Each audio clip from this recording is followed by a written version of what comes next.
नमस्कार दोस्तों, मेरा नाम है काव्य और क्राइम की सीरीज में एक बार फिर से आप सभी का स्वागत है। तो चलिए दोस्तों, कहानी को शुरू करते हैं। बीकॉम की छात्रा अस्मिता भादुड़ी ना तो कोई पेशेवर अपराधी थी और ना ही किसी थाने में उसके खिलाफ कोई केस दर्ज था। उसका गुनाह महज इतना था कि वह अपने दोस्त के साथ कार में बैठकर बातें कर रही थी। बदमाशों की सूचना पर वहां पहुंचे तथाकथित बहादुर पुलिस वालों ने जोश में आकर सरकारी असलहे से गोलियां दाग दी। एक गोली ने अस्मिता का सीना चीर दिया। पुलिस वालों ने ऐसा इसीलिए किया क्योंकि उनके सिर पर एनकाउंटर के बदले मेडल और प्रमोशन पाने का जुनून सवार था। बेगुनाह छात्रा की हत्या का मामला सीबीआई को दिया गया। आखिरकार 3 पुलिस वालों को कसूरवार मानकर उन्हें माली जुर्माने के साथ साथ उम्र कैद की सजा सुनाई गई। इसे लाचारी इंसाफ की राह में कानूनी दांव-पेच की चाल कहे या फिर कुछ और, अपनी होनहार बेटे अस्मिता को खो चुके परिवार को इंसाफ के लिए 15 साल का लंबा, थकाऊ और पीड़ा देने वाला इंतजार करना पड़ा।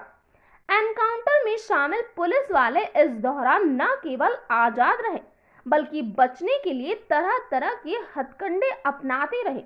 इतना ही नहीं, लंबे वक्त में मजे से नौकरी करके वे अपने पदों से रिटायर्ड भी हो गए। पुलिस के डरावने चेहरे से रूबरू हुए अस्मिता के परिवार के दर्द का हिसाब शायद कोई कानून नहीं दे सकता है। कसूरवार पुलिस वाले अब सलाखों के पीछे हैं। इस मामले से सीख भी मिलती है कि किसी की जान की कीमत पर मेडल व प्रमोशन पाने की ख्वाहिश देर सवेर सलाखों के पीछे पहुंचाकर भविष्य अंधकार में भी कर देती है। तो चलिए दोस्तों, अस्मिता एनकाउंटर की कहानी को विस्तार से जानते हैं। अस्मिता एनकाउंटर मामला रोंगटे खड़े कर देता है। अस्मिता भादुड़ी उत्तर प्रदेश के मेरठ जिले की मोदी कॉलोनी में रहती थी। उसके पिता एस के भादुड़ी मोदी कंपनी में बतौर इंजीनियर थे। उनके परिवार में पत्नी प्रतिभा के अलावा 2 बेटियां थी, बड़ी प्रीति और छोटे अस्मिता। उनका एक बेटा सुप्रियो भी था। 21 साल की अस्मिता बीकॉम के आखिरी साल की छात्रा थी। अस्मिता की दोस्ती मोहित त्यागी से थी। दोनों के बीच मुलाकातें होती रहती थी। साल 2000 में 14 जनवरी की सर्द शाम थी। अस्मिता अपने घर से मोहित से मिलने के लिए निकली थी। वह दोनों कार नंबर यूपी 15J0898 से घूमने निकल गए।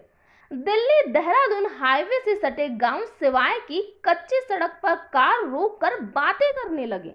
वहां कार खड़ी देख किसी ने बदमाश होने के शक में पुलिस को खबर दे दी।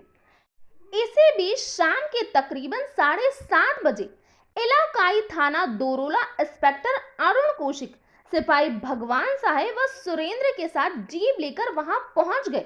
उन्होंने सोचा कि कोई बड़ा गैंग होगा। अपने पीछे पुलिस की गाड़ी देख मोहित ने कार आगे बढ़ा दी।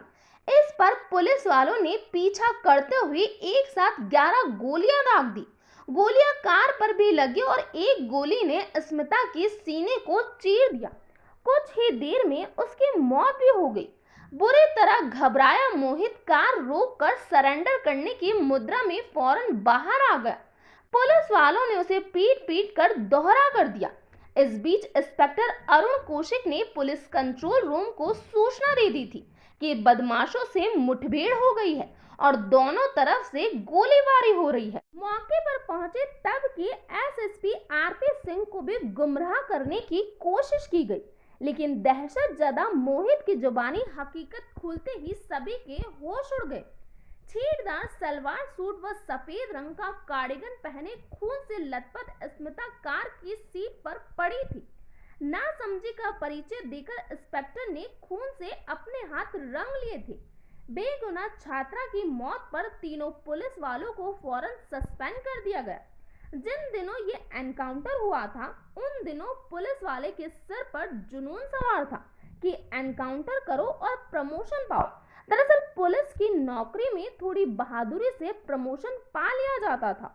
इंस्पेक्टर अरुण कौशिक भी इसी फोबिया के शिकार थे। पुलिस ने समझदारी दिखाई होती तो अस्मिता आज जिंदा होती। स्मिता एनकाउंटर के चश्मदीद गवाह मोहित की तरफ से इंस्पेक्टर अरुण कौशिक, सिपाही भगवान साहेब व सुरेंद्र के खिलाफ हत्या का मामला दर्ज कर लिया गया। खाके पर खून के छींटे लगने का मामला तूल पकड़ गया। तीनों आरोपियों को जेल भेज दिया गया। ये मामला उस समय के प्रधानमंत्री अटल बिहारी वाजपेयी तक पहुंचा तो केस सीबीआई को चला गया। सीबीआई 3 साल तक जांच करती रही। इस बीच तीनों आरोपी जेल से छूट गए और बहाली पाकर नौकरी करने लगे।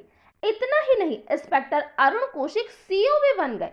केस वापस लेने के लिए सीबीआई ने 26 फरवरी 2004 को कोर्ट में चार्जशीट दाखिल की।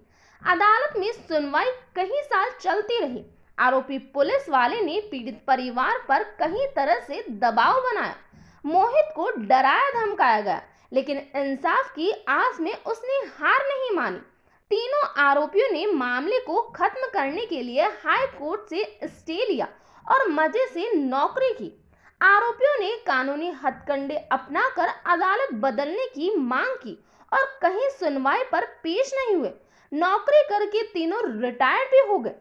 सालों चले इस केस में गाजियाबाद स्थित सीबीआई के विशेष अदालत ने हत्या, जानलेवा हमला व मारपीट का कसूरवार करार करते हुए आखिरकार 14 दिसंबर 2015 को तीनों आरोपियों को उम्र कैद व 1.5 लाख रुपए जुर्माने की सजा सुनाई थी। जज नवनीत कुमार ने अपनी टिप्पणी में कहा कि मामला विरल से विरलतम अपराध की श्रेणी में आता है।